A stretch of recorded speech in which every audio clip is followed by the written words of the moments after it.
Hello friends, welcome to GS exam centre. दोस्तों, आज के इस वीडियो में नेक्स्ट प्रैक्टिस सेट को कवर करेंगे। दोस्तों, आपकी परीक्षा के गाइडलाइन के जरिए 30 महत्वपूर्ण प्रैक्टिस सेट को पीडीएफ के रूप में तैयार किया गया है।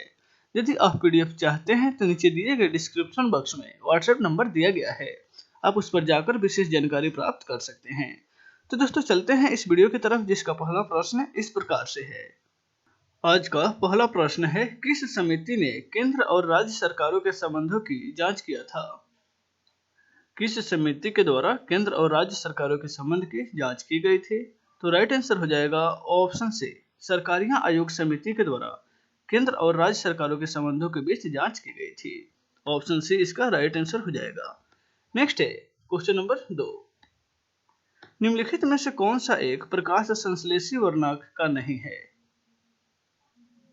इनमें से कौन सा एक प्रकाश संश्लेषी वर्णक का उदाहरण नहीं है? तो राइट आंसर हो जाएगा option D, anthocyanin.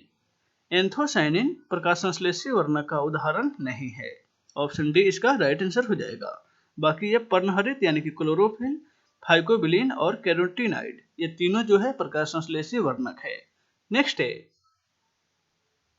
Question number 3। वर्ष 1977 में किसकी अध्यक्षता के अंतर्गत पंचायती राज की जांच करने के लिए एक सरकारी समिति नियुक्त की गई थी? 1977 में पंचायती राज की जांच करने के लिए कौन सी सरकारी समिति की नियुक्ति की गई थी? राइट आंसर होगा ऑप्शन ए, अशोक मेहता समिति, जो 1977 में पंचायती राज की जांच करने के लिए गठित की गई थी। ऑप्शन ए इसका राइट आंसर हो जाएगा। नेक्स्ट है क्वेश्चन नंबर 4। निम्नलिखित में से कौन सा एक रेशेदार प्रोटीन का उदाहरण नहीं है? रेशेदार प्रोटीन। राइट आंसर होगा ऑप्शन सी, कैरोटीन। कैरोटीन जो है वह एक रेशेदार प्रोटीन का उदाहरण नहीं है। बाकी ये तीन एंजाइम जो है वह एक प्रकार का प्रोटीन है, यानी कि रेशेदार प्रोटीन का यह भी उदाहरण है। एल्बुमिन और हीमोग्लोबिन, ये तीनों जो है रेशेदार प्रोटीन का उदाहरण है। नेक्स्ट है क्वेश्चन नंबर 5। टाइफाइड बुखार किसके कारण होता है? टाइफाइड बुखार। राइट आंसर होगा ऑप्शन ए, बैक्टीरिया के कारण। टाइफाइड बुखार जो है वह बैक्टीरिया के कारण होता है। ऑप्शन ए इसका राइट आंसर हो जाएगा। नेक्स्ट है क्वेश्चन नंबर 6। पुराने नाम पद्धति पर अंतर्राष्ट्रीय आयोग किस वर्ष स्थापित किया गया था? पुराने नाम पद्धति पर अंतर्राष्ट्रीय आयोग का गठन किस वर्ष किया गया था? राइट आंसर होगा ऑप्शन ए, 1895 ईस्वी में पुरानी नाम पद्धति पर अंतर्राष्ट्रीय गठन किया गया था। ऑप्शन ए इसका राइट आंसर हो जाएगा, 1895। नेक्स्ट है क्वेश्चन नंबर 7। इनमें से कौन सा विश्व का सबसे बड़ा मरुस्थल है? विश्व का सबसे बड़ा मरुस्थल। राइट आंसर होगा ऑप्शन सी, सहारा। सहारा जो है विश्व का सबसे बड़ा मरुस्थल है, जो अफ्रीका में स्थित है। नेक्स्ट है क्वेश्चन नंबर 8। किस मुगल बादशाह ने अपनी राजधानी आगरा से दिल्ली स्थानांतरित किया था? किस बादशाह ने? राइट आंसर होगा ऑप्शन सी, शाहजहां। मुगल बादशाह शाहजहां के द्वारा अपनी राजधानी को आगरा से दिल्ली स्थानांतरित किया गया था। ऑप्शन सी इसका राइट आंसर हो जाएगा। नेक्स्ट है क्वेश्चन नंबर 9। राष्ट्रसंघ के संविदा के आरेखन के बाद यह किसने कहा था, a living thing is borns? A living things is borns, यह किसने कहा था? राइट आंसर होगा ऑप्शन बी, विड्रो विल्सन ने यह स्टेटमेंट दिया था। ऑप्शन बी इसका राइट आंसर हो जाएगा, विड्रो विल्सन। नेक्स्ट है क्वेश्चन नंबर 10।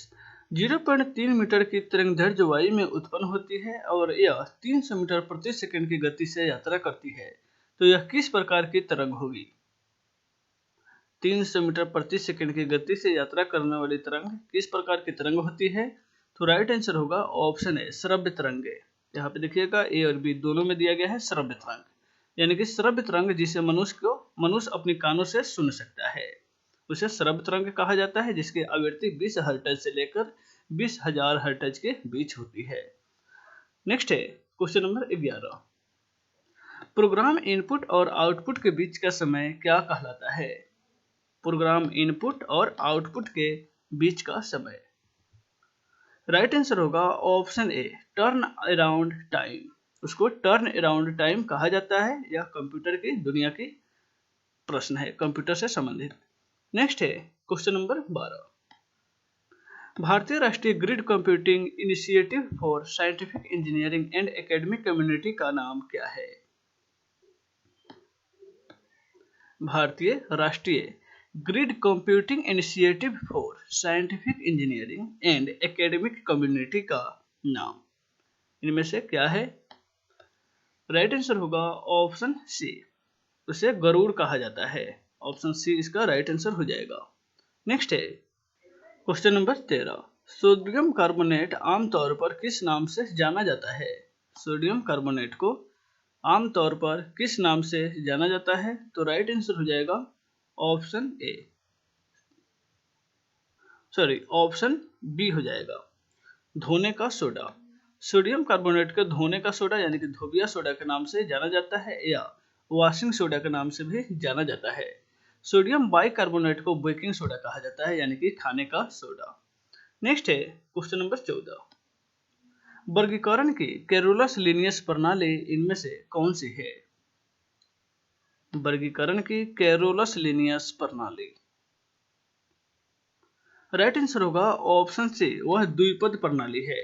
ऑप्शन सी इसका राइट आंसर हो जाएगा।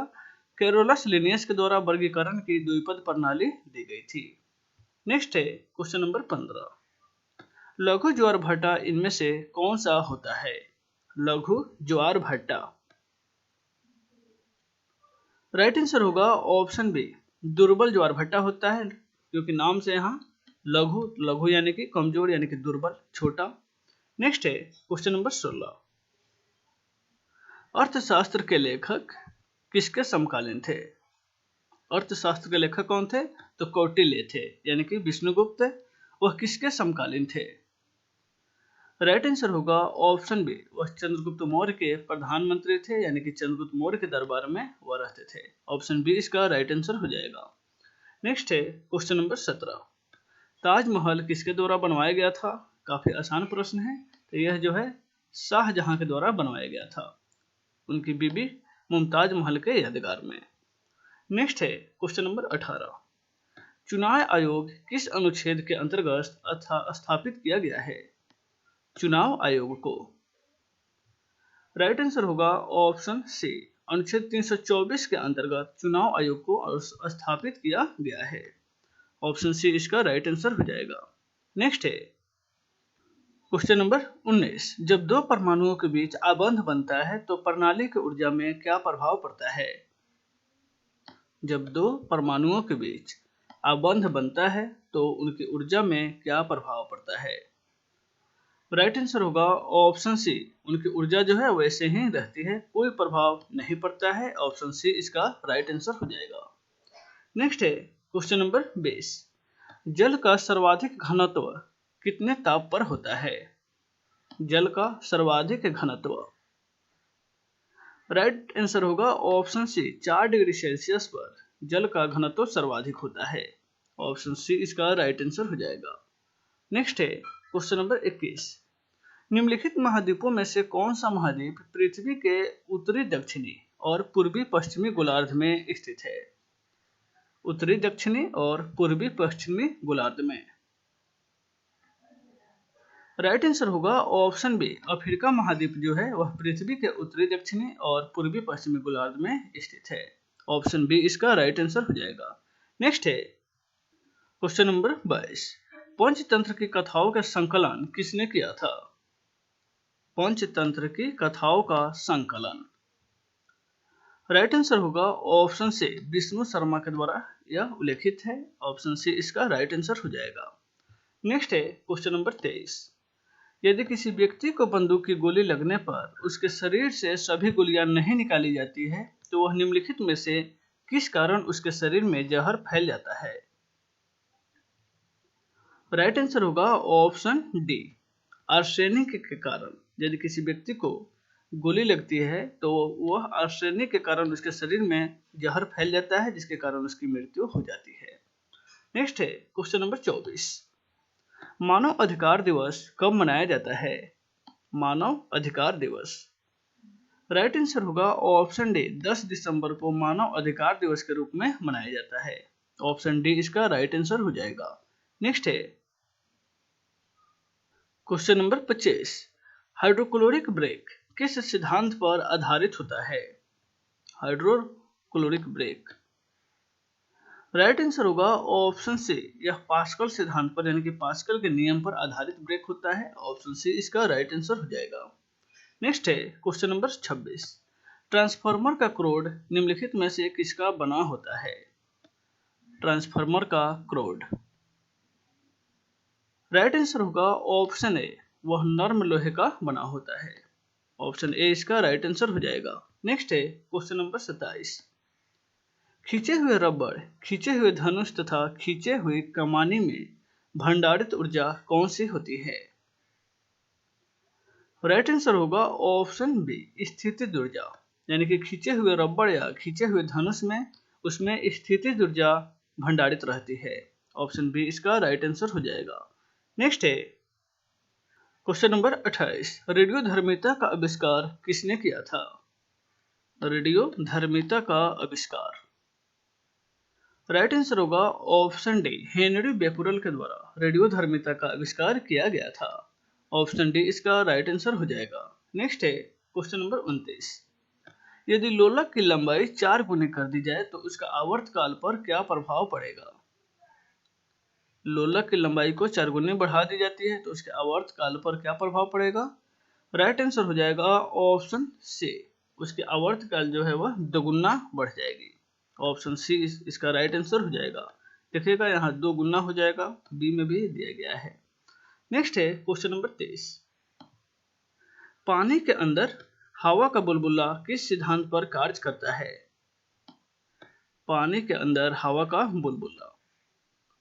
राइट आंसर होगा ऑप्शन ए, वह अवतल लेंस की भांति कार्य करता है। ऑप्शन ए इसका राइट आंसर हो जाएगा। तो दोस्तों इस वीडियो में बस इतना ही, फिर मिलते हैं नेक्स्ट वीडियो में। Take care.